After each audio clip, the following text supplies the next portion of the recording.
mentioned previously about 30% of the websites in the world being built on WordPress. So, you're obviously doing work to help people recover from situations that they've got themselves into with their own WordPress sites. What are the main problems that you see on some of the WordPress sites that you would take over? Generally, we would have found that there is an approach to WordPress for one of development with some people that it's throw a plugin at a problem. So and I understand why, because if you download a pre-built theme, there's very little you can do with it. Because if you start overwriting files, when an update comes along, the changes that you make will be wiped unless you go down a child theme, but a lot of people don't know how to do that. So generally what we find is there is an overuse of plugins to solve problems. And hopefully your next question is how many plugins, hopefully your next question isn't how many plugins, because the answer will be, it depends.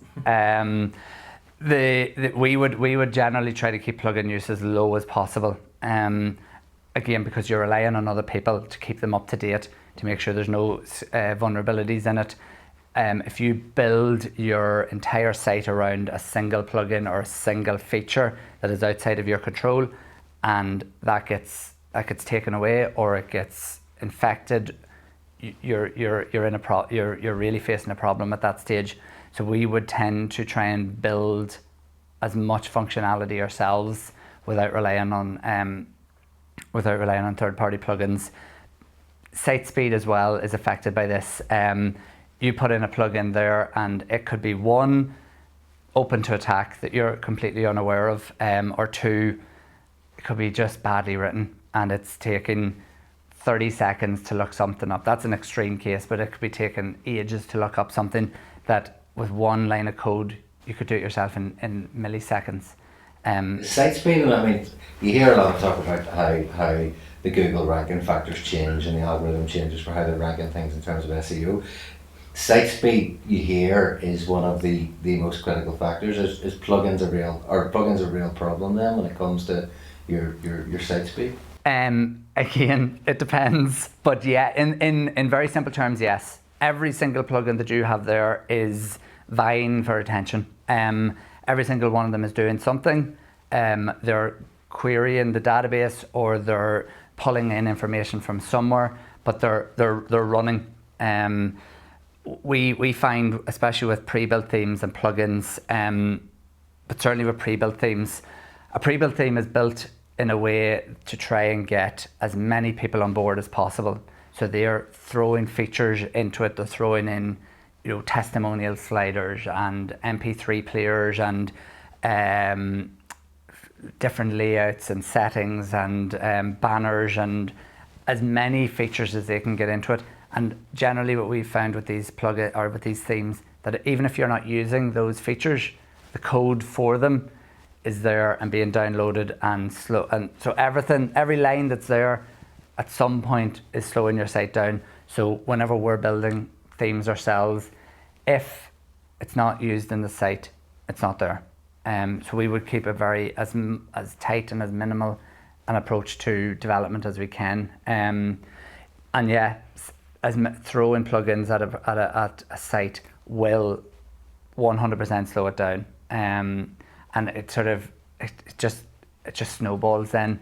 And then plugins, people start plugins and with great plans to just keep it going forever, and then they realize they're getting support tickets, 30, 40 support tickets every day, and they can't cope, and they just pull the plug, and you're sitting with a plugin on your site that's driving all of your conversion, and all of a sudden it's not supported anymore. So plugins, generally we find that plugins are the main issue when we're taking over a site.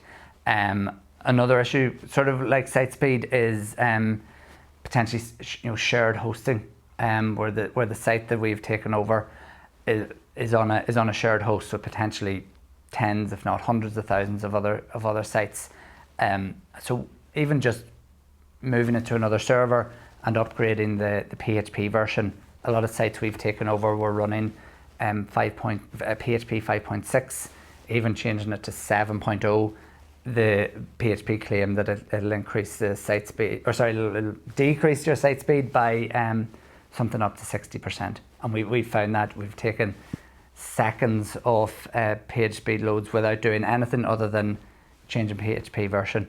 And those would be the sort of things we would look for when we take over sites. But it's generally people looking after sites that aren't 100% up to date on what they should be doing, and they see a plugin and they install it, or they see another theme and install it, and other themes are running, and if it's not needed, it shouldn't be there.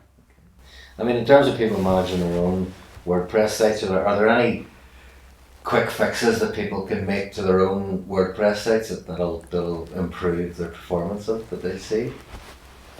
I'm always worried about quick fixes because you read on forums like, install a caching plugin, which is certainly caching should be done, but if you just throw a caching plugin at a problem, it may be caching things like your basket. So when somebody goes to checkout, it's getting a cached version of the basket, for example. Most caching plugins are smart enough to detect it's an e-commerce store and won't cache certain parts of it, but you could easily configure it wrong, and people aren't getting the right version of the site and things like that there. Quick fixes. What about things like, my experience, a particular gripe of mine when it comes to websites is the title and description tag elements of it that often people don't pay enough attention to, and you go in and you see that it's just says home page at the top rather than any description. I mean, is that something? It's something that concerned me always when I was involved in a number of website builds, that I didn't feel we got enough good information from the agencies we were working with about how significant it was to pay attention to those things, and how you needed to be able to think about your title tags and your description tags because of the impact that it had on SEO. Okay, in a shameless plug, we have whenever a project goes live, we have essentially an onboarding email that goes out to all to the new client, essentially how you contact support, a few details about their site, and we have a number of blog posts that we've written sort of to kickstart them off, and one of them actually is how to change title tags and meta descriptions, and essentially a quick start guide to simple SEO changes. It's something that we would take very important. We would find very important. Again, we would build a lot of our site, a lot of our business around post-launch support. It's not about just selling a website, putting it up there and walking away. The whole ethos of the business sort of is around support. So we would try and help post-launch just as much as pre-launch and launch. So we would put a big emphasis on ensuring that sites are being looked after properly, that people know how to change meta tags. We've done quite a number of blog posts on Yoast.